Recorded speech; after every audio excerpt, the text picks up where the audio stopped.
Who killed Melissa Witt? Someone knows. Reads a digital billboard campaign almost 30 years after her disappearance.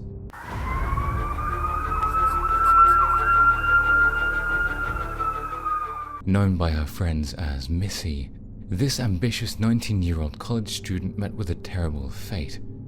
The case remains unsolved. Once thought to be a peaceful town, residents of Fort Smith would forever remember to leave doors locked after this seismic ripple of emotion permeated the town. Today, dear viewer, we explore the question, who killed Melissa Witt? Someone knows. December 1st, 1994, in Fort Smith, Arkansas, USA. Missy gets ready for class at West Stark Community College, where she was studying to become a dental hygienist. As she's about to leave, her mother, Mary Ann, refuses to lend her money. She meets her friend for lunch at a local Chick-fil-A near the college before going to work at a dentist's office, where she had a part-time job as an assistant. After the shift, a stranger would jumpstart her car. Unbeknownst to him, this would eventually lead him to being a suspect in a high-profile murder case.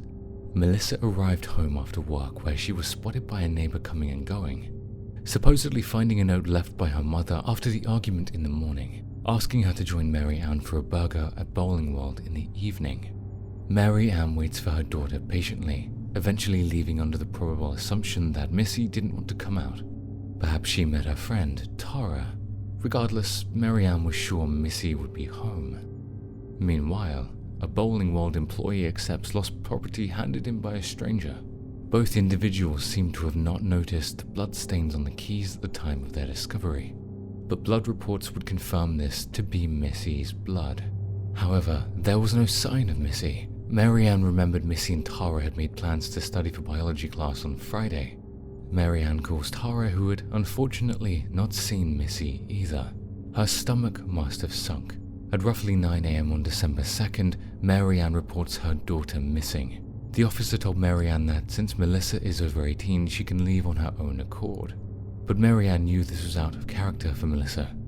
At this point in the investigation, there was no reason to believe she was abducted until December 3rd, 1994. Melissa's 1995 Mitsubishi Mirage is found in the Bowling World car park. The car itself showed no signs of struggle or forced entry. Up until now, there was no cause to assume abduction. A few clues were found at the scene: a gold hoop earring, a crushed hair clip, and pools of blood. Melissa's friends and family began handing out missing person flyers throughout the River Valley area. January 11th, 1995. Local police receive a strange call. "I've always felt that the phone call was tied to what happened," Ryder said. "At that time, we didn't have caller ID in the office. It was a voice recording on the machine we had at our major crimes office. On the voice message recording, a lady called and with a really strong southern accent could be heard saying, 'Go ahead and tell them what you found.'" He said there was a younger male voice, also with a really strong southern accent.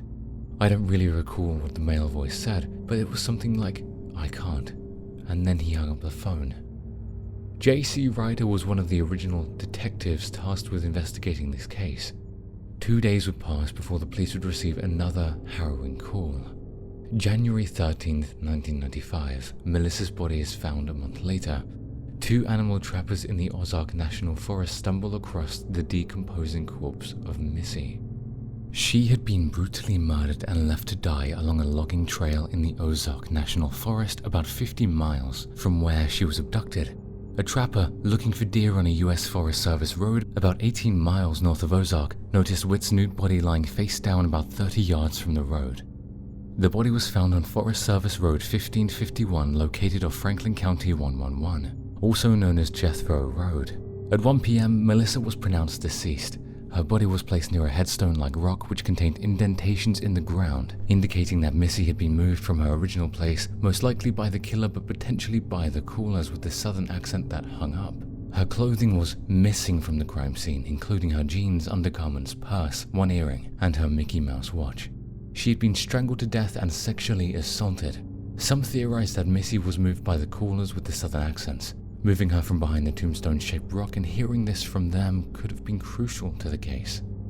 Examiners ruled it could not have been an animal due to the lack of claw marks or other injuries a large animal would sustain. Therefore, someone moved them. but the question of who and why remains unanswered. Upon discovery of the body, due to the length of time she had been exposed to the elements, Missy's body was impossible to visually identify, meaning it would take some time before dental analysis would confirm the body to be Missy's.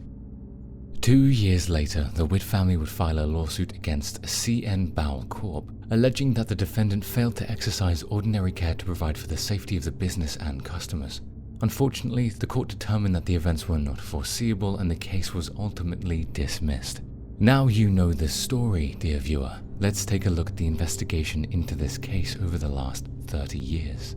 Ryder gives a detailed account of the timeline of Missy leaving the car to her disappearance. The common belief is the abductor approached her as she left the vehicle.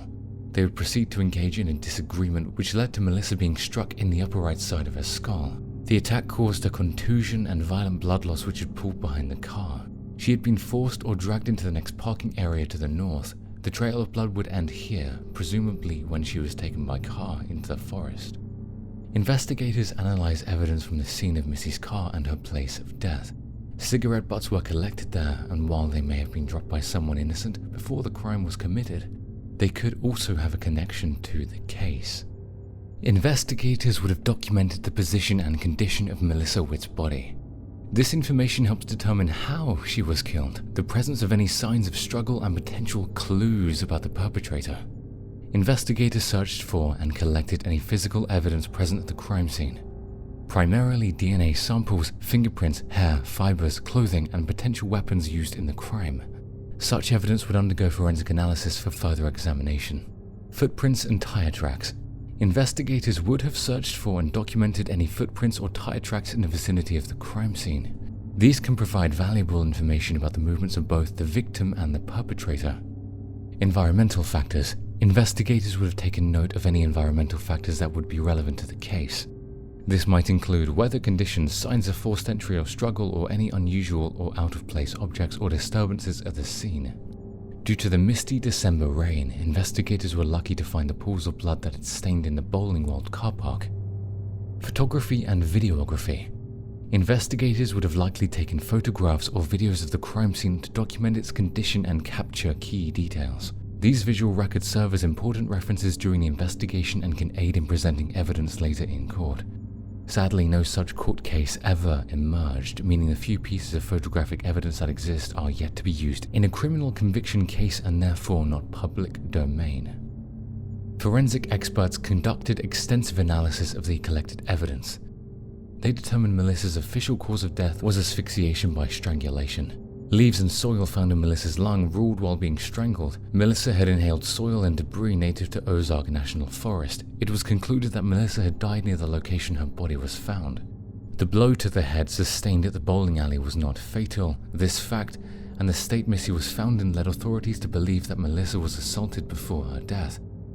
Due to the decomposed state Melissa had been found in, the medical examiner was unable to determine if she had been assaulted or not. It was confirmed that she had died the same day she was abducted. The goal is to identify any potential leads or connections that could help identify the perpetrator. The problem with DNA, dear viewer, is it's not as instantaneous as a Sunday evening crime drama might have you believe.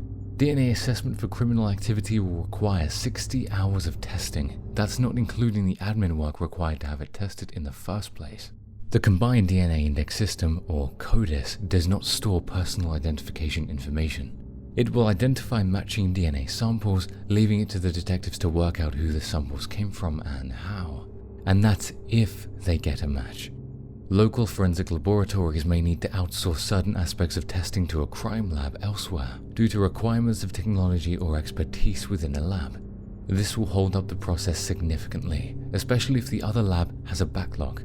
Advancements in forensic assessments have decreased the number of cells required to build a DNA profile, but this isn't readily available everywhere. Most forensic technicians will prefer to make multiple swabs to ensure enough samples remain to test twice and compare to the original. Samples are also extremely susceptible to compromisation of integrity. The weather or a person's breath could render certain types of evidence useless. Police officers do not perform this analysis themselves, meaning they'll be constantly liaising with the technicians while the sample collection takes place. Investigators interviewed witnesses who had seen Melissa Witt or had any relevant information about her activities leading up to her disappearance. Police began by interviewing registered sex offenders and known violent perpetrators in Arkansas. Out of hundreds of possible suspects, little to no progress was made. The Fort Smith Police Department put out a request for anyone at Bowling World to phone in with any leads or information regarding Missy, her car, and any suspicious individuals in the car park. It is important to note that Bowling World only hired security staff on weekends and alternating weekdays at this point, combining this with no security cameras that could see the crime scene. You're left with a situation where an individual with nefarious plans could perform such an act without being seen. How do you find what you can't see? After the request was made public, calls came flooding in and the red herrings began to fly around the investigation efforts. An anonymous caller claimed a white female described to be almost identical to Melissa was seen arguing with an African-American male in the Bowling World car park. Composite sketches of the man were broadcasted as wanted for questioning on national television. Rumors began to spread like wildfire with claims that Missy had been kidnapped over a drug debt. Having been involved with drug dealers in eastern Oklahoma, some witnesses gave accounts of seeing Missy held hostage in this area. However, dear viewer, we believe it's unlikely that this happened to Missy. We believe it to be speculation stirred by Missy asking her mother for money before arguing with her mother. Throw in a composite sketch of an African American and people will begin to make assumptions based on racial bias. Nothing in her background accounts from family and friends indicates such a scenario to be possible. With most leads leading to dead ends, a $30,000 reward was posted for information that would lead to the arrest of the individuals responsible for Missy's disappearance. The reward was never claimed and those looking for Missy were getting desperate. That's when an anonymous caller contacted FSPD, claiming to have been at the bowling alley the night Missy disappeared. That night, my dad came home from Bowling World and I would go to Bowling World before I could spell world. It wasn't uncommon for fights or arguments to take place at the alley. What happened with the big fight? And he said, "What are you talking about?" I told him there was a big argument in the parking lot. He said he didn't know anything about it. It wasn't until information about the car had become public that the caller's father began acting strange. I can remember my dad saying, "Tell me what you heard, tell me where it was." He made me shut my eyes and we drove to Bowling World. He parked in the general area and asked me to point to where I had heard the fight. I pointed at Missy's car, still parked since the attack. The caller was put under hypnosis in an attempt to access the memories of the caller who was relatively young at the time. They were able to recall the scenario sounding more like an argument between spouses than a stranger. "I need you to go away and leave me alone. You've annoyed me enough today and you need to stop." She did not seem frightened. With all accounts up until now, it was clear that the person who did this was still out there. Let's take a look at the way the FSPD went about examining Missy's murder. One of the few strong clues of this case came from this individual, stating his name starts with the letter D. While searching for the answer of who, it's always important to also ask why. One man came forward claiming to have been hunting in the Ozark region around the same time as the murder occurred. The hunter claimed to have seen a man changing clothes next to a dark grey or black car parked on an off-road not too far from where Melissa had been found. The car had a distinctive decal on the rear panel, possibly blue or purple. The man did not appear to have any hunting equipment and seemed out of place. This man was described to be between 20 to 30 years old and stood just shy of 6 feet. About 180 pounds and curly hair. The key detail with this vehicle is its abnormality in that particular region of the national park. A pickup truck or a jeep would have made sense to local bystanders, but this car stuck out and the driver seemed out of place. It wouldn't be too far-fetched to say this car belongs to Missy Witt's attacker. Why would someone with no equipment to hunt change clothes? Presumably dirty or bloody. Using evidence from the crime scene and the information from the autopsy, the investigation began to build a composite profile for Melissa's killer. They concluded the killer would have been familiar with the remote area on a mountain trail where she had been discovered, leading to speculation of some significance to the place in the eyes of the perpetrator. The site of the murder is an hour's drive from the area of abduction. There would be plenty of suitable places to dispose of the body within that hour-long drive. So why, dear viewer, would somebody take the risk of driving so far? To an area so specific and isolated, the killer could only have been a local or a frequent visitor from another state. Someone who knew the area well, one can only ponder. Regarding the potential suspect, a key item in the investigation looked for was Missy's Mickey Mouse watch, as it was not present at the crime scene, along with other aforementioned effects. Investigators speculated the effects were taken as a morbid trophy. This set the stage for a possibility of a serial killer or a known violent offender who may already be serving some time for previous offenses. Many theories arose and paranoia drenched the local area as everyone became a suspect. Likely because the motive was almost non-existent, Melissa kept to herself, her family says, having no enemies and no boyfriend. No one she knew who might mean harm. At this point, every lead hit a dead end. After a few more weeks, the investigation would be tipped toward a man convicted of murder. An early days report made a discovery that would shed the spotlight on someone for the first time in 2 years. They had someone to question. Marcus Blair, the reporter in question, came across a front-page article set in Houston on a man by the name of Larry Swearingen. Larry was arrested and indicted for the murder of a different college student, Melissa Trotter. Blair instantly noticed the similarities between the two cases and published an article of his own on the connections between Witt and Trotter.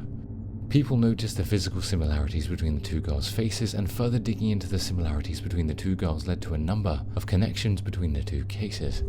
Trotter was also 19 years old, studying at Montgomery College. She was abducted and strangled, leaving her corpse in the Houston National Forest.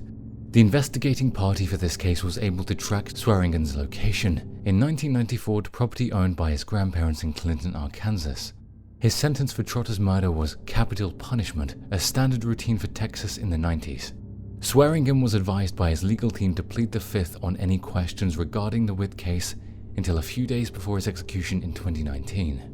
While indicted, questioned, and sentenced to death for the murder, he never confessed to killing either of the women. The proximity of his place of arrest to Witt's murder, as well as the parallels that were drawn, gives clear examples of an attempted serial killer caught early. His lack of confession will forever leave the true crime enthusiast guessing. 16 years after the murder, a second suspect was brought to the attention of investigators and those invested in Witt's case. In the year 2000, Charles Ray Vines broke into a private home and attacked a young girl, beating her while attempting to assault her. The woman's name was Ruth Henderson. He grew up in Arkansas in a nice home with a loving mother and a stern father. The community he worked and lived in respected him as a construction worker. Sometimes he would work for his father at the local mortician's office.